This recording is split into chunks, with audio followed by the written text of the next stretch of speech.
the 1800s, the world was filled with change.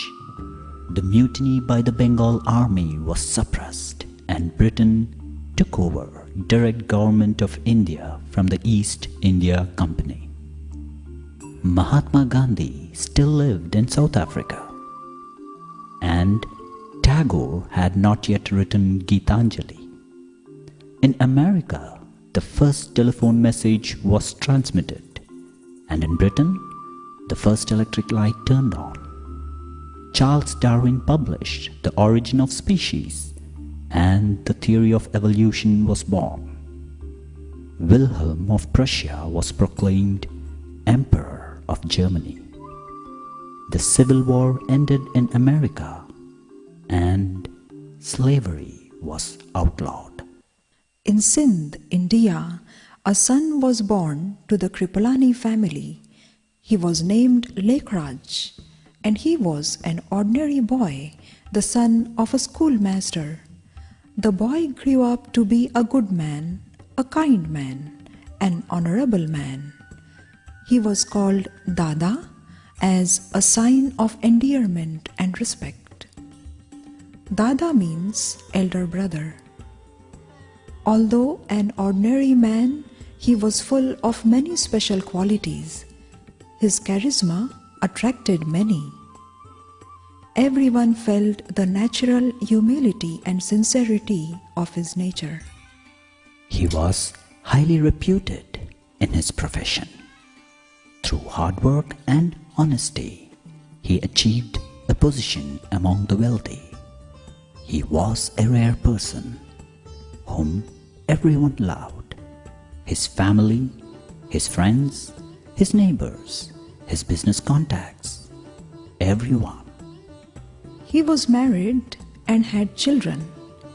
He lived with his family in a community in which he was highly regarded.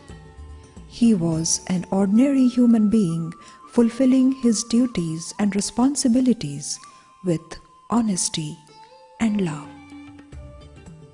He was a jeweler, a successful businessman of diamonds and precious jewels. The kings and maharajas of the native states of India, as well as the British Viceroy, became his clients and close friends. His pure nature and conduct won the trust of the royals. He was invited to the royal court functions and was offered the utmost respect. He was a great devotee. Just like most of us, he believed in a higher presence and had a sincere wish to reach him. As a seeker of truth, he encountered many scholars whose advice he sought and respected. He set aside time to go on pilgrimages. His philanthropy and charitable activities were very well known. By now, it was 1936 and he had turned 60. Although the thought of retiring did cross his mind, he decided to go on with his business for a few more years. One day, the light touched him and entered his mind. In time, he learned that this light was not his. This light was other, and it came from some distant place where the rules of physics hung balanced, and time meant something else entirely. He experienced a sense of heightened perception, a new clarity of mind and vision. He went beyond all consciousness of his body. He was a pure soul, pure light, afloat in an ocean of bliss. He had a vision of the eternal form of the Supreme Soul, a point of light. And then he saw a divine vision of total transformation of the old world and an establishment of a new world, a golden aged world, a land of total purity, peace, happiness, and prosperity. The light revealed himself as the Supreme Soul, the Supreme Father, the Supreme Light, Shiva. The light said to him, Nijananda Swarupam Shivoham Shivoham. The ever blissful one, I am Shiva, I am Shiva. Jnana Swarupam Shivoham Shivoham. The knowledgeful one, I am Shiva, I am Shiva. Prakasha Swarupam Shivoham Shivoham. The Supreme Light, I am Shiva, I am Shiva. All of this did change him. However, he did not understand the depth of anything. It laid a new understanding gently in his mind, and he saw things he never thought he would see. He learnt about eternity and immortality and consciousness. Things that seemed important no longer mattered, and he gave away his old life and the things that went with it. Unusual things began to happen. When he would look at people, some of them would have visions of paradise or of a divine being. To understand all that was happening, he took leave from business and spent long hours in solitude, thinking of the light and what was being said to him. Finally, he understood that the Supreme Father was guiding him to do all this in preparation for his future role. He started to understand slowly that God had descended and taken support of his body to give knowledge of Raja Yoga and perform divine actions to establish a new world once again. The Supreme Light changed Dada's name to Brahma Baba. Brahma Baba's self-identity also transformed to that of a father, and he started to relate to everyone as his children. Brahma Baba realized at last there is only one Sadguru, the true Guru, and that is God Himself, the Supreme Soul. Only the one Supreme Soul can be the bestower of divine knowledge and a divine intellect. Only that one soul can be the purifier, the ocean of bliss. The Supreme Soul is the one soul that never takes a body of its own and never enters karmic relationship with matter. The light sculpted his thoughts and cleaned away the last shadows. What he learned, he taught. The most important of all the jewels that fell first into his mind and then into the hands of the children was connection with the light, and that was the heart of the matter. Those who waited with him to see what would happen knew this was the chance that fate had given them. He spoke of what the light showed him, and they listened. Some of them changed their days so they would have time to listen. For some there were obstacles and barriers and difficulties, but they overcame them all, and untangling themselves from the expectations of custom, they came. After all, fate was calling. This was an age when women in that land were made less, and decisions about living were never theirs. From among the ones who came, With him, he gave administration into the hands of the women. This was a balance rarely seen in those days and in that place. All of this threatened vested interests, established identities, and power structures. The leaders who provide a doorway to a new vision from a limited perspective are rarely treated with decency. Such now was the case with Brahma Baba. An anti-party group was formed to spread rumors about Baba's teachings and to put pressure on the government to prohibit the spiritual gathering from operating. Brahma Baba did not flinch. He did not even consider fighting back. And the work of disseminating God's message went on. But the winds of change were blowing, and in the way of the world in that time, there was the dissension of boundaries and countries and ownership, the partition of India and Pakistan. Anger and chaos had come to the land, and still they stayed, protected somehow.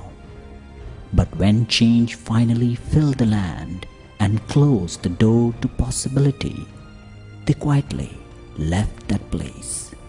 In fact, they were guided by the light to go to India, and they did in 1950.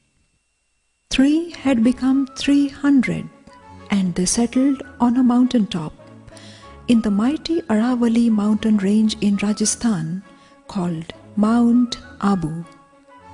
The mountain held them safely for years, still being counted.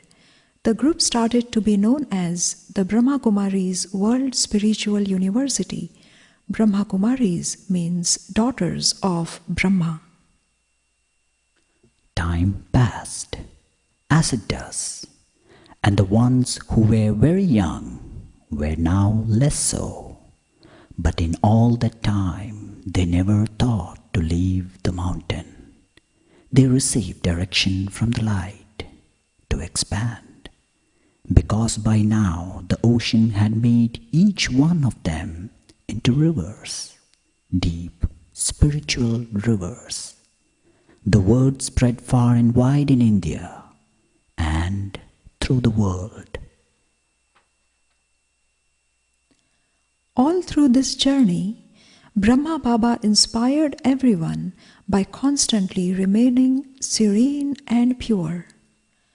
He bestowed happiness to everyone by using his body, mind, and wealth in a worthwhile way.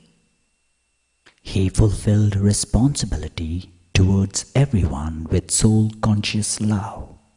He was always light, and his mind was carefree. His slogan was, "This is the Supreme Father's responsibility, not mine." He did not think about what would happen or how it would happen.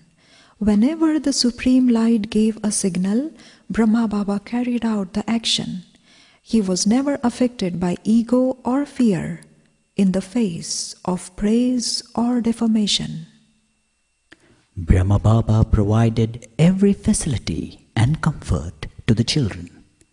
By seeing his untiring and ever-happy face, others took heart and renewed their energy.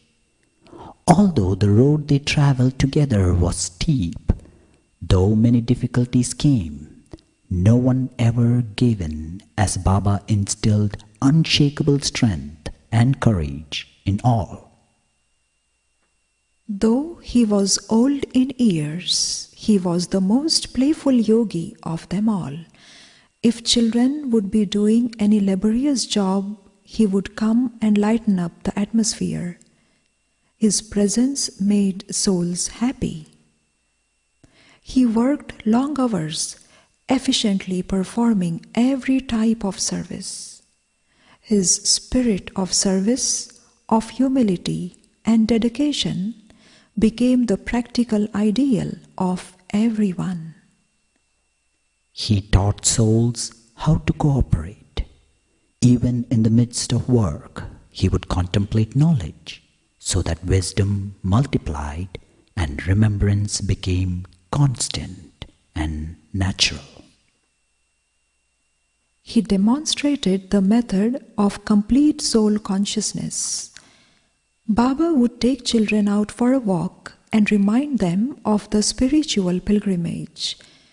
He was himself well past 80 years of age, but he would walk faster and more than most of them. Though busy in many projects, Baba used to write letters by hand and with great love. His life became a living laboratory on the field of action to experiment with spiritual knowledge. Brahma Baba became the person who embodied the purity and truth of the Father's teachings and directions, and reached his highest spiritual stage of complete soul consciousness and total divinity. As his last moments came close, he became incorporeal, egoless, and viceless. He is an example the Supreme Father created to demonstrate the transformation of a soul from darkness to light. On 18 January 1969, at the age of 93, Brahma Baba achieved the final stage of perfection. He attained the angelic stage and left his body behind. Like a bird, he flew away in a second and reached the angelic realm in his body of light.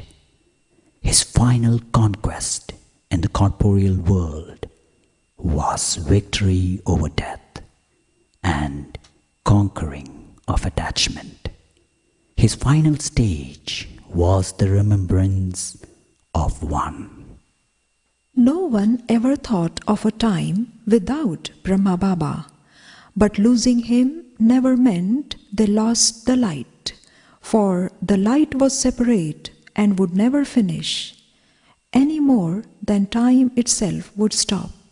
And still they had a pledge to keep spreading light until the whole world is filled with light. How many souls need to turn on their lights to attain the critical mass, and the whole world will light up. The day may come soon when just one more person is needed. Just one more soul will tip the balance that measures light against dark. In that instant, the world could change. It does not have to be someone with great wealth and influence. It doesn't have to be someone famous or revered. It just has to be someone.